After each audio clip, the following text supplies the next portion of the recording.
Well, Las Vegas is a city that's known for its shows, and tonight provided a lot of entertainment. The star of the show, Mahomes Magic. Nick Walters and Johnny Resendiz here at Allegiant Stadium after the Chiefs beat the Niners 25-22 in Super Bowl LVIII. Johnny, this game was whack. Nick, you could put any adjective in this game. Anxiety, depression for the 49ers, excitement. You could put any single adjective on this game and it would be fitting for it. It was a nail-biter from start to finish. The 49ers looked a little sloppy towards the third quarter, but they kept it a close game. Chiefs were sloppy in the beginning of the game, but they came back, and you cannot doubt Patrick Mahomes late in the game. He drove the team downfield in overtime and got the game-winning throw. Nick, what a game. What a game we just witnessed. Plenty of emotions, like you said, and probably some very unique ones for the Raider fans out there who had to watch Pat Mahomes and the Chiefs, their divisional rival, go back-to-back as Super Bowl champions, being the first NFL team to do so in 19 years right here on their home field. But like Johnny said, this was a nail-biter, start to finish, a little slow at the beginning, but man, the end, all the way into the final minute of overtime was must-watch football. Let's roll those highlights. Picking up in the second quarter, Niners lead 3-0 until we have the first ever touchdown scored in a Las Vegas Super Bowl. And fittingly enough, it's a gamble that pays off. Not a double down, but a double pass. Brock Purdy to Juwan Jennings to Christian McCaffrey to pay dirt. It's 10-3 San Fran when Usher hits the field for halftime. Late in the third, after a muff punt, the Chiefs take their first lead. Patrick Mahomes finds Marquez Valdez-Scantling in the end zone. Kansas City on top 13-10 going into the final quarter. Niners in the red zone. Purdy hits guess who? The unlikely game MVP candidate, Juwan Jennings, becomes the first ever non-quarterback to throw for and receive a touchdown in a Super Bowl, joining Nick Foles as the only players to do it. After a crucial blocked extra point, it's 16-3. These teams trade 3 more field goals through the rest of regulation, and Mahomes orchestrates a 70-yard game-tying drive in the final 2 minutes to send this thing into overtime. Into extra time we go. On a third down, Purdy sends a dart, and Reno, Nevada native Brandon Ayuk reels it in to move the chains. San Francisco on the move, and here's the chunk play to change the game. Christian McCaffrey bursting down the sideline and into striking distance. But the drive stalls inside the 10, so San Fran gets a field goal out of it. That means it's Patrick Mahomes' time to shine. With the game on the line, picking up a first with his feet. The Chiefs marching down the field. Later, as a 3rd and 1, Mahomes on the ground, has enough, and once more, rolling to near the 10. And this is your ball game. Mahomes snaps and flicks to Mecole Hardman for the dagger. Mahomes Magic, a must-see show on the Strip. Kansas City wins 25-22 as the Chiefs take their 3rd Super Bowl in the last 5 seasons.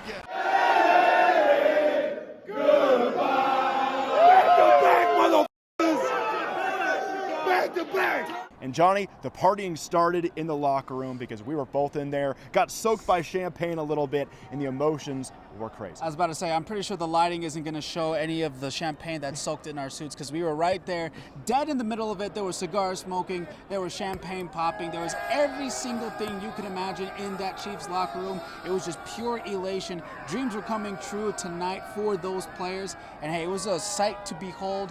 Really, really happy for them to be able to come back and win a game like that. So emotional. It's just a gritty win after some ugly turnovers. It's something that I'm sure these players are never going to forget. We got some golden reactions inside the locker room and heard from some players after this big win. So let's roll that tape. 100% knew we were going to win the game. It wasn't a doubt in my mind. I don't think anybody had a doubt in their mind that we were going to lose that game. We all had faith. We were glad that they got the ball first because we knew, of course, we needed to win the game. And with 15 under center, I think anything is possible. It means so much to the guys in this locker room to be able to pull together. Just cancel out all the noise. Don't listen to anybody outside of this locker room and put it all on our heart for the guy next to us. It's just a beautiful, beautiful opportunity. I can't even explain what was going through my mind. I was just extreme joy. Didn't even know where to go. Just it's so excitement, man. I'm so proud of the team, so proud of the guys, and to battle to the very end. I mean, that was a microcosm of our season. I said it, and everybody came together, and we were able to get the win. What a great experience.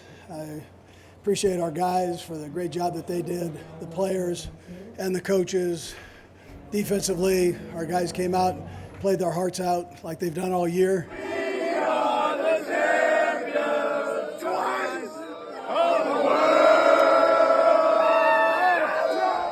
Well, the video speaks for itself. Total and utter sheer elation out of that Chiefs locker room. And honestly, Johnny, it being my first time at a Super Bowl and being in that scrum with all the excitement, that's a highlight of my career, and I think it might be for you as well. Absolutely. You could just feel the emotion of those players. There was a few tears that were going down their faces before and after the game, and you could just tell they wanted this real bad. But I want to kind of get to the game for a little bit. Obviously, it kind of was a little bit of a snooze fest, kind of in the second quarter going into the third. Fourth quarter was when it got back and forth.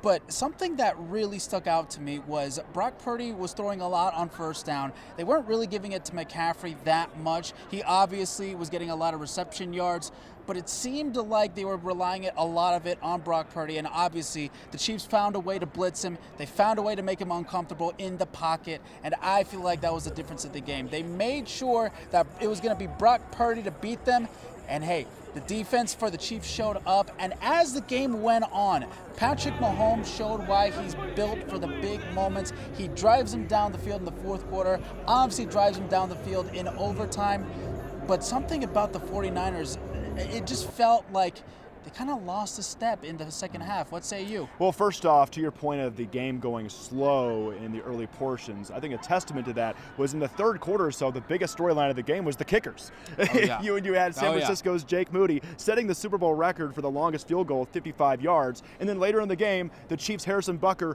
beating him at 57 yards. And outside of that, there really wasn't all that much offense. And Patrick Mahomes came alive when the lights are brightest. And that's what makes him Mr. February and a contender to possibly usurp Tom Brady one day as the greatest of all time. Already 3 Super Bowls to his name, and he's not even 30 yet. Absolutely, and that's another conversation we could have. I mean, we could make that an hour-long conversation.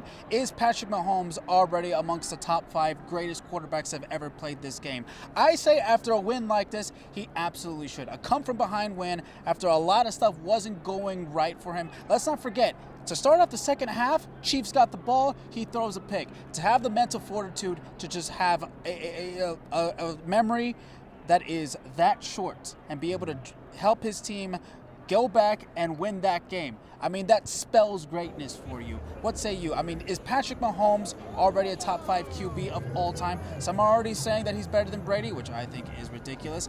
But I don't think anyone can big bro Patrick Mahomes probably within the next 10 years. Yeah, you know, having grown up a Packers fan and watching Aaron Rodgers, I didn't think that anybody could be a more natural and talented thrower of the football for the rest of my life. And at only 26 years old, I think I'm already seeing Patrick Mahomes take him over, and especially at this point in his career. But what is undoubted is the fact that the Kansas City Chiefs are this era's version of a dynasty. And Patrick Mahomes is the Michael Jordan of said dynasty, or the LeBron James, or whatever have you. And it's pretty incredible to see what he does in the clutch, and he showed that off tonight, not just in the fourth quarter with a game-tying drive going over 70 yards, nearly ending the game right then and there inside the 5, but still pushing it to overtime, driving the field yet again, and making it look easy with his legs. And at the end of the day, even as a Raiders fan out there, you just got to sometimes sit back and say, man, that guy's good. You got to absolutely respect the fact that he is as good of a dual threat as you will ever see, probably in our lifetime. As for the 49ers, you saw a little bit of glimpses where, you know, they are obviously running the ball. Brock Purdy was making some really, really good throws, especially towards the very second quarter. He was making a lot of really good reads, a lot of good anticipated throws. But like I said, it just felt like they were kind of dying off. They were really, really good in the first quarter. They could have been up 14-0 if it wasn't for that Christian McCaffrey fumble and those Trent Williams penalties in that second drive. But, man, I feel like the 49ers are going to be kicking themselves a lot, because as much as this has been good Chiefs, I feel like a lot of this also is 49ers shooting themselves in the foot. Yeah, the 49ers kind of folded late in the game. Their defense had been so stout all the way through the game, and in fact, the Chiefs never even owned the lead until late in the third quarter. That was when they scored their first touchdown of the game. And whatever happened, be it effort, be it a lack of energy, you know, and the Niners eventually just had to drop back. In overtime, it seemed like Patrick Mahomes drove the field with ease, when in the first half, it looked very difficult. Something that I just realized, the last time a Super Bowl went to overtime, the first time a Super Bowl went to overtime was that Patriots-Falcons game. Who was the offensive coordinator for the Falcons? Kyle Shanahan. Who was the head coach of the 49ers this go-around? Kyle Shanahan. You can't help but feel sorry for that guy. Just can't win the big one when it matters most, which sucks because he's such an innovative coach. But man, tough luck for the 49ers, but pure elation for the Chiefs. Yeah, and of course the Niners were they were littered with injuries throughout the game, even minor ones when Deebo Samuel hurt his hamstring, but Dre Greenlaw appeared to tear his Achilles in the middle of the game by taking the field, and that was an ugly sight to see, and that really might have taken a toll on that defense that was missing that key piece as a linebacker, and it ended up costing them at the end of the day. And even though when you watch this game back, at least the first 3.5 quarters, you'd probably say the Niners were the better team. Absolutely. But for whatever reason, Pat Mahomes can just flip that switch at the end of a game and make it seem like the Chiefs were always destined to win the Super Bowl, even when the Raiders were stomping them in Arrowhead on Christmas. It just seems like some way or another they get the job done when it matters most in early February. The Chiefs and Patrick Mahomes are here to stay, and they are staying for a long time. That's going to be it for us for Super Bowl 58 right here in Las Vegas. What a game and what a night for the Valley. We'll send it back to you guys.